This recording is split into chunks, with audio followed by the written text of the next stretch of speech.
Parents cut me out of there because I'm infertile. According to my wife, you don't need the money. You have no heirs, no family to support. So I cut off ties with them, but they heard about my success and my wife's pregnancy. My name is Charlie. I'm 31 years old, and I've been married to my wife for 6 years now. We live a comfortable life. She makes good money at her job, and I have my own stable income working part-time at a company. My parents are what you'd call well-off people, living in a beautiful house in the suburbs with enough money to enjoy their retirement. But with their wealth comes their unwavering conservative views and an iron grip on traditional family values. From the day I was born, my father drilled one message into my head: a man's purpose is to create a family and have children. Everything else is secondary. Growing up alongside my brother, Adam, we heard the same speeches over and over. Boys, you need to get married as soon as possible. Don't waste time pursuing careers. That's not what men are meant for. They promised us everything would always be equal between us, including their inheritance, as long as we follow their prescribed path to happiness. Adam took their words to heart. He got married right after high school graduation, skipping college entirely. Now he's already a father of 2 beautiful children. My parents beam with pride every time they talk about him, which is pretty much all the time. I chose a different path. After high school, I went to college, got my degree, and landed a job before I even thought about marriage. When I finally did get married, it was because I was ready, not because my parents thought it was time. My wife and I made a conscious decision not to have children right away. We wanted to enjoy our time together, travel a bit, and establish ourselves in our careers first. But every single family visit turns into an interrogation about my reproductive plans. Last Sunday was no different. Dad cornered me in the kitchen while I was helping with dinner. "Charlie, look at your brother," he said, gesturing toward Adam. "He's already given me 2 grandchildren and wants to have a 3rd baby. When are you going to start your family?" "Dad, we've talked about this," I replied, trying to keep my voice steady. "We're not ready yet." "Not ready?" He scoffed. "You're not getting any younger, you know. Adam was already a father at your age." The constant comparisons to Adam, the never-ending pressure about having babies, the disapproving looks, it all grated on my nerves more than I could express. Every family dinner, every phone call, every text message somehow circled back to the same topic. When was I going to fulfill my purpose as a man and start having children? Every morning, I'd wake up to find my phone flooded with messages from him, links to articles with titles like 10 Ways to Boost Your Fertility Naturally or Best Positions to Conceive. He'd forward information about reproductive clinics, complete with doctor recommendations and success rates. Sometimes I'd come home from work to find packages at my doorstep, books about pregnancy, childbirth, and parenting that I never asked for. "Did you read that article I sent about fertility foods?" He'd text at 7 a.m. "Dad, I'm getting ready for work," I'd reply. "Always work with you. That's exactly why you're not getting anyone pregnant yet. You need to prioritize." I started dreading the notification sound on my phone. Each ping could be another reminder of my apparent failure as a man. One day, he sent me a full schedule of a nearby fertility clinic's consultation hours, along with a note: "I've already asked about their earliest available appointment." After 6 years of marriage, my wife and I finally decided to try for a baby. It wasn't because of Dad's pressure, at least, that's what I told myself. We felt ready, or as ready as anyone can ever be for such a life-changing decision. But month after month passed and nothing happened. "Maybe we should see a specialist," I suggested one evening, sitting on the edge of our bed after another disappointing pregnancy test. "Just to check if everything's okay?" "Yeah. We probably should," my wife agreed, though she didn't look up from her phone. "Let's look into some clinics next week." We had this conversation several times over the following months.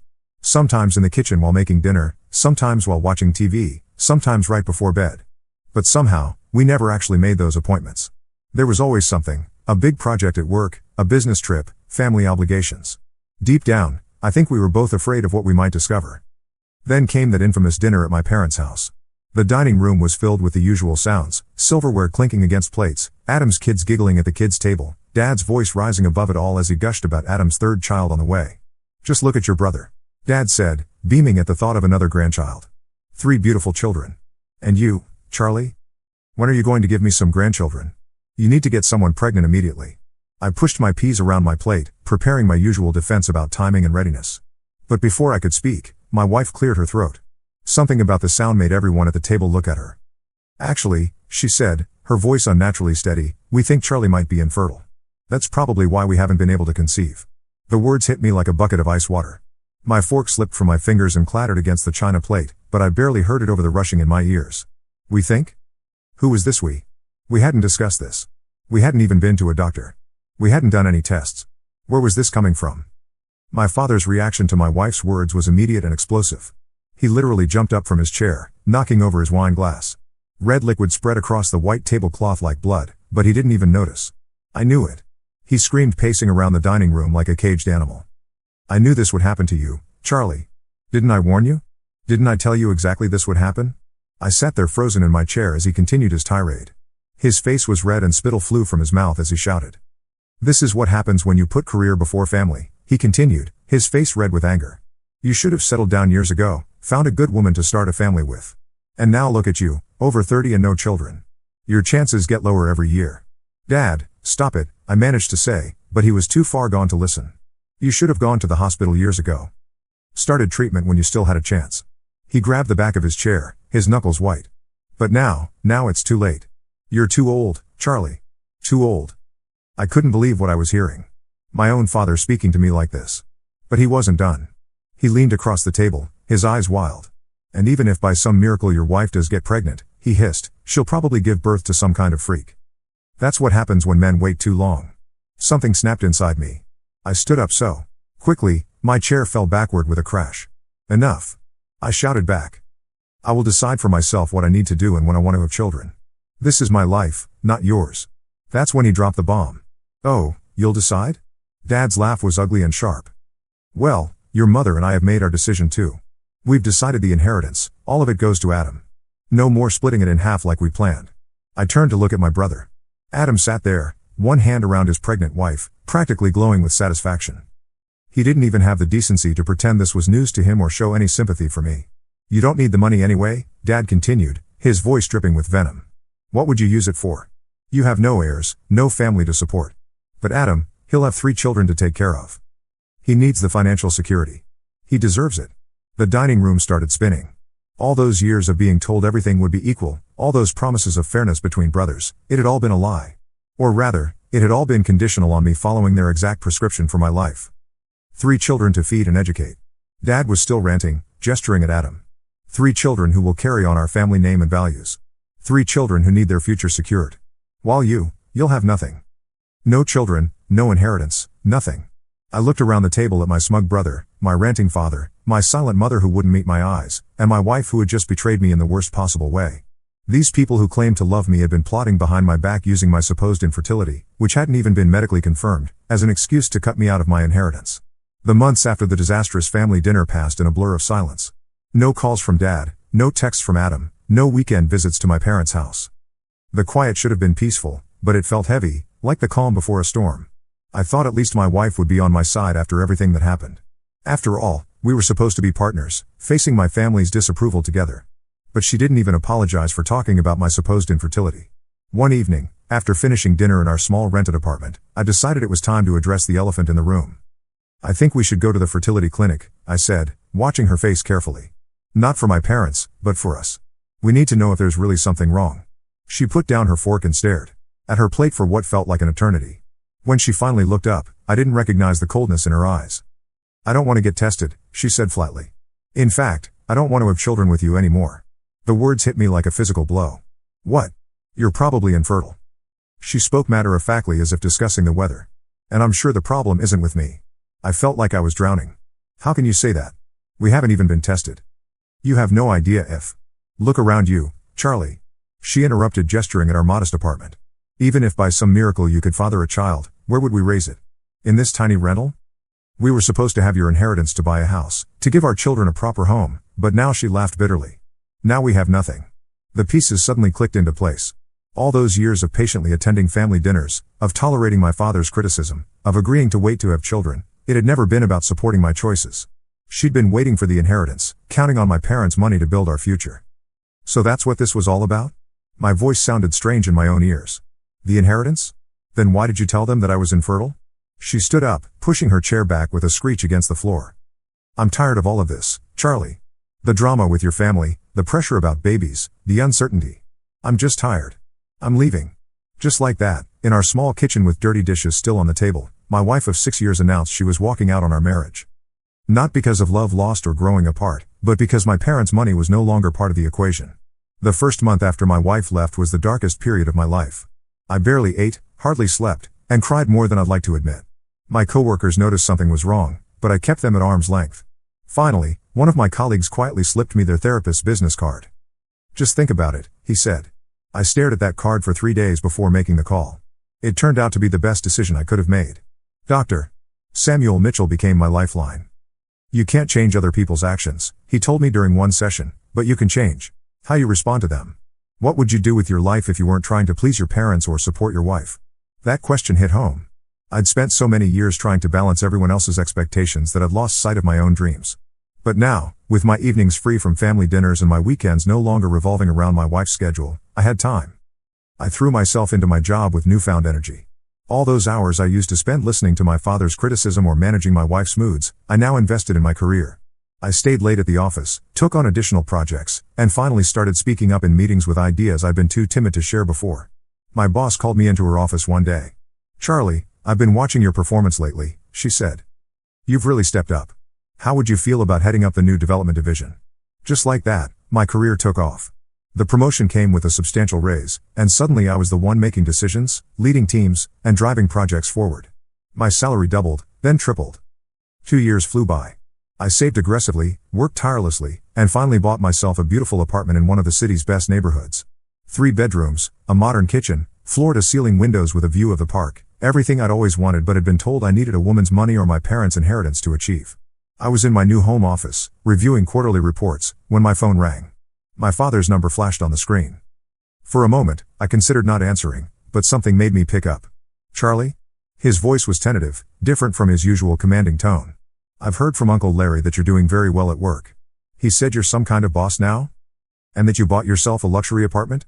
I could hear the mixture of surprise and jealousy in his voice, as if my success without a wife or his money was somehow offensive. "Yes, I did," I replied curtly, hoping to end the conversation quickly. But he pressed on. "Listen, son, why don't you come over for dinner? It's been so long since we've talked. Adam's kids are getting so big. You haven't even met little Teresa yet. She's such a darling baby. You really should get to know your nephews and niece." I cut him off. "After what you and Mom did to me? After how you treated me?" My voice was steady, controlled. "No, Dad.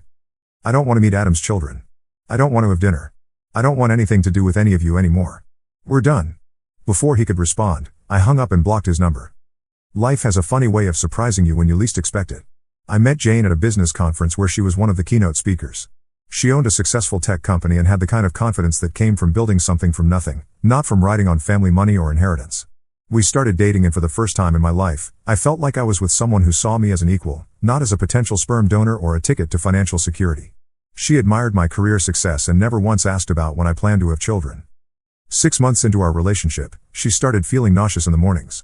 At first, she blamed it on stress from a big project at work.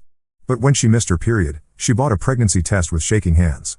2 pink lines appeared almost immediately. She spent 3 days terrified to tell me. After everything that happened with her ex-husband, she was scared of how I might react. Would I think she trapped me? Would I run away? Would I suggest she get rid of it?